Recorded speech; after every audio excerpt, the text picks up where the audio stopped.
देश के सबसे उन्नत ट्रांसफार्मर बनेंगे रायपुर में 300 करोड़ रुपए से अधिक का निवेश प्रस्ताव। छत्तीसगढ़ से होगा पूरे देश को ट्रांसफार्मर सप्लाई।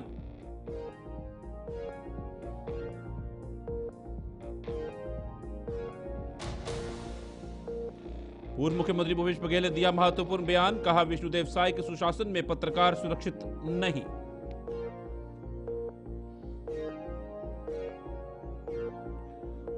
मई 2025 को 23 शिक्षक संगठनों का संयुक्त आंदोलन।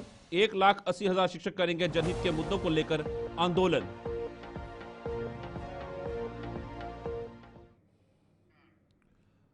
नमस्कार, छत्तीसगढ़ी खास खबरें देख रहे हैं आप सब। मैं हूं आपके साथ साहिल केतनी। छत्तीसगढ़ देश के डिजिटल परिदृश्य में बड़ा कदम रखने जा रहा है। रायपुर में अत्याधुनिक आर्टिफिशियल इंटेलिजेंस आधारित डेटा सेंटर स्थापित करने के लिए technology company ESDS software solution limited ने 600 करोड़ रुपए से अधिक के निवेश का प्रस्ताव मुख्यमंत्री विष्णुदेव साय के समक्ष प्रस्तुत किया है। मुख्यमंत्री से नई दिल्ली स्थित छत्तीसगढ़ सदन में मुलाकात के दौरान कंपनी के चेयरमैन पीयूष सोमानी और उपाध्यक्ष लोकेश शर्मा ने कहा कि ये सेंटर न केवल छत्तीसगढ़ बल्कि पूरे भारत के डिजिटल भविष्य को गति देगा। इस प्रस्ताव के माध्यम से छत्तीसगढ़ को AI, cloud technology, cyber security और डिजिटल स्टोरेज के क्षेत्र में अग्रणी राज्य बनाने की दिशा में ठोस पहल होगी।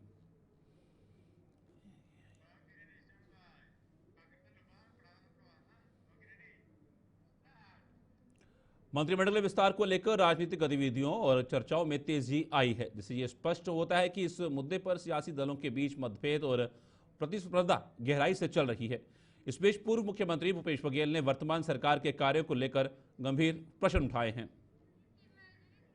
मंत्री रहेगा, सारे विभाग मुख्यमंत्री के पास आएंगे और मुख्यमंत्री के विभाग को कौन चला रहा है ये खोजने की आवश्यकता है। ये आखिर आज चाहे वो माइनिंग की बात हो, चाहे ट्रांसपोर्ट की बात हो, चाहे आबकारी की बात हो, चाहे शिक्षा विभाग की बात हो, सारे विभाग मुख्यमंत्री के पास हैं और इसमें कौन लोग काम कर रहे हैं ये खोजने का विषय है। मैं आपको क्लू दे रहा हूँ, खोजिए इसमें कि इन विभागों को कौन चला रहा है। मंत्री रहे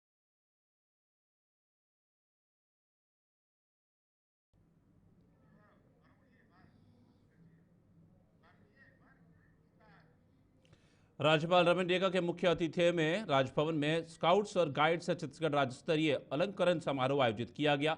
इस अवसर पर राज्यपाल ने राज्य के सर्वश्रेष्ठ स्काउट गाइडर, रोवर रेंजर एवं स्काउट गाइड को राज्यपाल पुरस्कार से सम्मानित किया। राज्यपाल डेगा ने कहा कि जलवायु परिवर्तन की समस्या को देखते हुए प्रकृति और पर्यावरण को सुरक्षित रखना हम सबकी सबसे बड़ी जिम्मेदारी है। उन्होंने सभी से एक पेड़ मां के नाम पर लगाने और दोस्तों एवं परिजनों को भी इसके लिए प्रेरित करने को कहा। समारोह में सर्वश्रेष्ठ स्काउट दीपक सिंह, नीतीश कुमार यादव, लोमेश कुमार व कुप्रेंका यादव को राज्यपाल ने पुरस्कृत किया। कार्यक्रम में राज्यपाल के सचिव डॉक्टर CR प्रसन्ना, स्कूल शिक्षा विभाग के सचिव श्री सिद्धार्थ कोमल परदेशी, छत्तीसगढ़ स्काउट गाइड के कार्यकारी अध्यक्ष राजेश अग्रवाल, राज्य के अन्य पदाधिकारी, विभिन्न जिलों से आए हुए स्काउट रेंजर एवं स्काउट गाइड उपस्थित थे।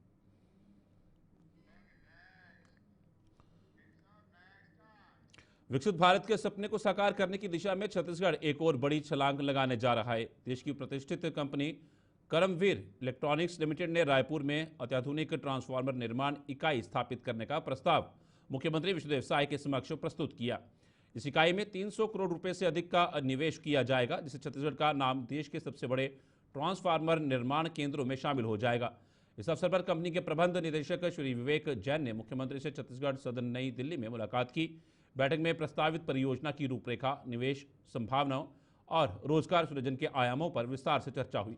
श्री जैन ने बताया कि ये यूनिट तकनीकी दृष्टि से देश की सबसे उन्नत ट्रांसफार्मर निर्माण इकाई होगी, जो भविष्य में ऊर्जा क्षेत्र की जरूरतों को पूरा करने में मील का पत्थर साबित होगी। इस अवसर पर मुख्यमंत्री के प्रमुख सचिव सुबोध सिंह नई दिल्ली में, छत्तीसगढ़ के इन्वेस्टमेंट कमिश्नर रितु सेन भी उपस्थित थी।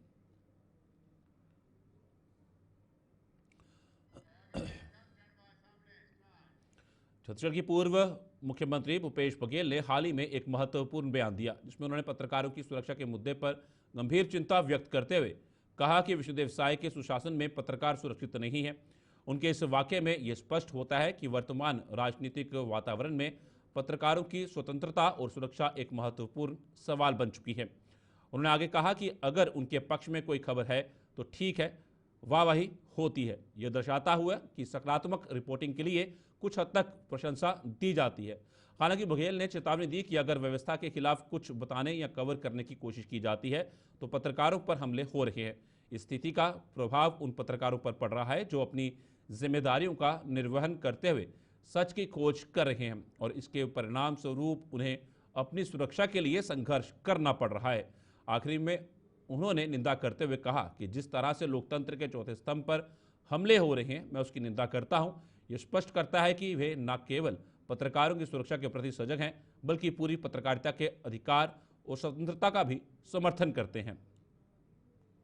देश है कि सुशासन में अब पत्रकार सुरक्षित नहीं है।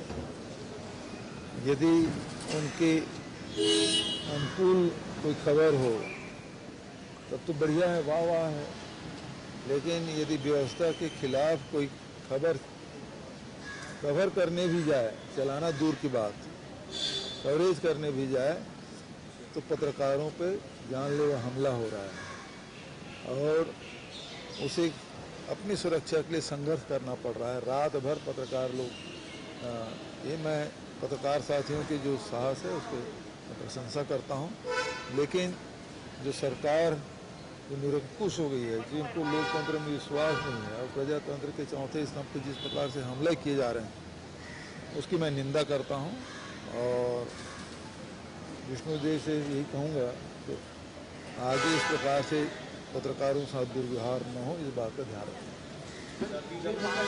विष्णुदेव है कि सुशासन में अब पत्रकार सुरक्षित नहीं है।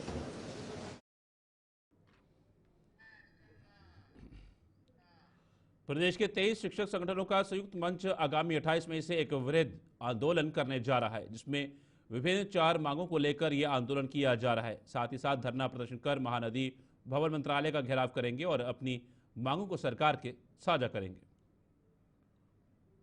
प्रदेश अध्यक्ष छत्तीसगढ़ जागरूक शिक्षक संघ शिक्षक, हमारा आज का जो प्रेस कॉन्फ्रेंस है उसमें मुख्य रूप से जो युक्तिकरण है उसका विरोध करने के लिए हमने अभी 28 मई को एक दिवसीय मंत्रालय का घेराव रखा है। उसके संबंध में है सरकार का ये जो युक्तिकरण है उसमें हमारे शिक्षकों को कम किया जा रहा है। प्राथमिक शालाओं में जो सेटअप था 2008 के सेटअप में प्राथमिक शालाओं में 60 दर्ज पर 1 प्रधान पाठक और 2 शिक्षक, उसी प्रकार से मिडिल स्कूलों में 1 प्रधान पाठक और 4 शिक्षक था, उसको सरकार कम कर रही है। उसके अलावा और बहुत सारे जो हाई स्कूल हैं, हायर सेकेंडरी है, वहाँ पे विषय के जो शिक्षक हैं उसको भी कम किया जा रहा है। एक आंकड़ा है जिसके अंतर्गत 50 से 55,000 शिक्षकों के पद समाप्त किए जा रहे हैं, जबकि प्रदेश सरकार ने चुनाव के वक्त स्पष्ट कहा था कि हम 57,000 शिक्षकों की जो रिक्त पद हैं, यह सरकारी आंकड़ा था, रिक्त पदों का सरकारी आंकड़ा सरकार ने जुटाया था, उसमें 57,000 रिक्त पद है, उस पर भर्ती करने का निर्णय लिया था। लेकिन आज की स्थिति ऐसी है कि वो भर्ती करने के बजाय स्कूलों में अतिशेष निकाल रहे हैं। कारण यही है कि शिक्षकों के पद को कम कर रहे हैं, तो उसमें शिक्षा में गुणवत्ता कहाँ से आएगी। और ऊपर से सरकार जो है प्राइवेट स्कूल से तुलना करती है, तो जो प्राइवेट स्कूल है वहाँ पे 5 कक्षा में 5 शिक्षक हैं, उसके अलावा 1 प्रधान पाठक है और स्टाफ है। लेकिन प्राइमरी स्कूलों में सिर्फ 2 स्टाफ आप रखेंगे तो शिक्षकों की गुणवत्ता बिल्कुल रूप से शिक्षकों में आएगी, स्कूलों में गुणवत्ता आएगी नहीं। उसके बाद आप आरोप लगाएंगे कि सरकारी स्कूलों का गुणवत्ता नहीं है, तो निश्चित रूप से इससे जो पालकों का रुझान है प्राइवेट स्कूल की ओर से जाएगा।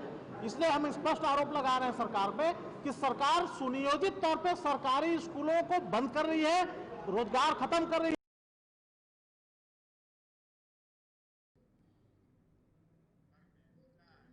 राजधानी रायपुर के शासकीय अंबेडकर अस्पताल में एक चौंकाने वाली घटना सामने आई है, जहां पत्रकारों के साथ सुरक्षा में तैनात बाउंसर और प्लेसमेंट एजेंसी के कर्मचारियों ने बदसलूकी की। पत्रकार अस्पताल में चाकूबाजी की घटना की रिपोर्टिंग करने पहुंचे थे, तभी उनके साथ मारपीट और धमकी दी गई। ये घटना न केवल मीडिया के लिए बल्कि समाज के लिए भी अत्यंत चिंताजनक है, क्योंकि यह दर्शाता है कि पत्रकारिता का कार्य कितना खतरनाक हो सकता है। विशेषकर ऐसे संवेदनशील मुद्दों पर प्रकाश डालते समय पुलिस अधीक्षक एवं जिला कलेक्टर ने संबंधित आरोपियों के खिलाफ कठोर कार्रवाई करने का सख्त आश्वासन देते हुए पत्रकारों की सुरक्षा और उनके अधिकारों की रक्षा का आश्वासन दिया है। पुलिस ने यह सुनिश्चित किया कि सभी उपस्थित इंडिविजुअल्स सुरक्षित हों और उन्हें कोई परेशानी ना हो।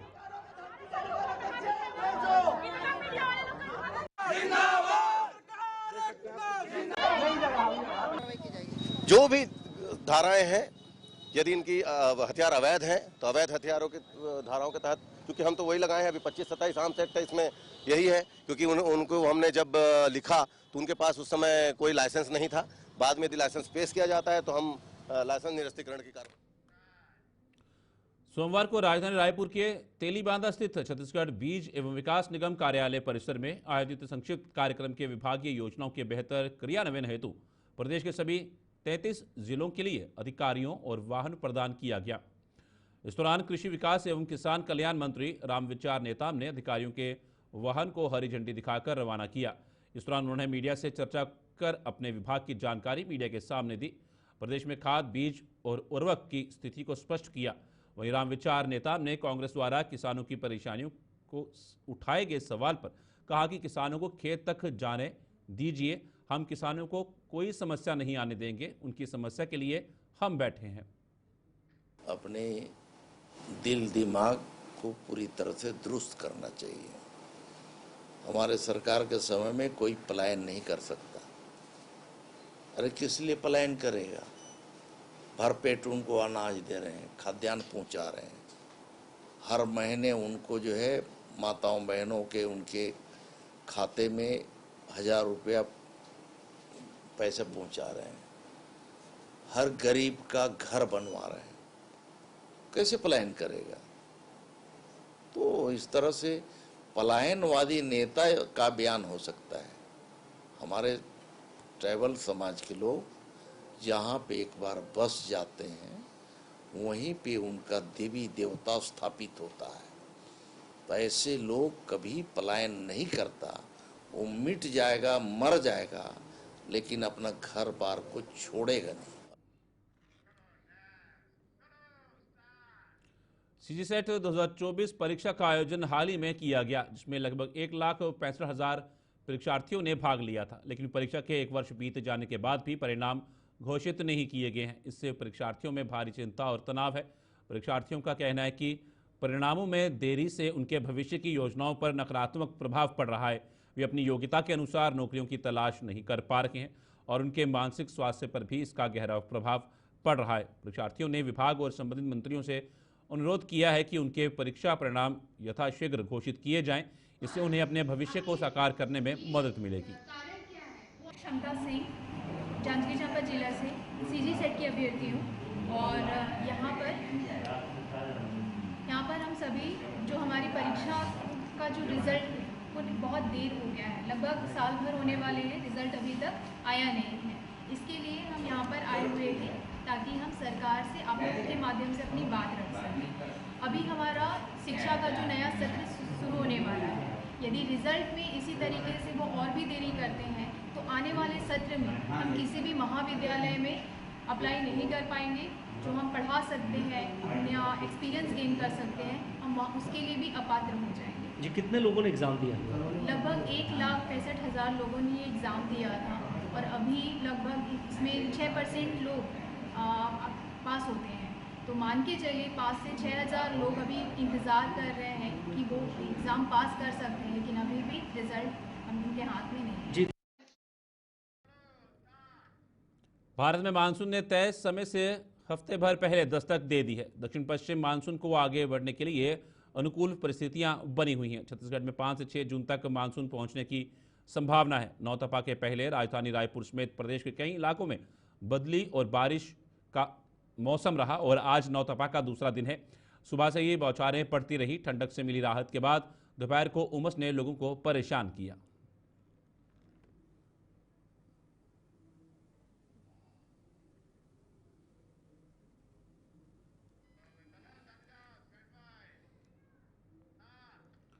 छत्तीसगढ़ की राजधानी रायपुर में स्थित संस्था नया सवेरा जन कल्याण समिति ने मध्य भारत क्षेत्र के संस्कृत भारती संगठन द्वारा आयोजित एक विशेष सत्र में अपनी भागीदारी को उजागर किया।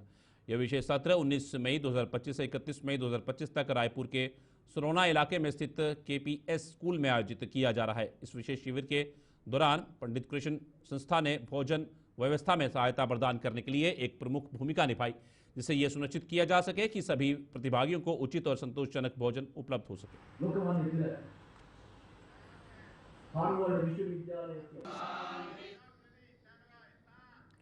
छत्तीसगढ़ी खास खबरें फिलहाल इतना ही। दीजिए इजाजत, नमस्कार।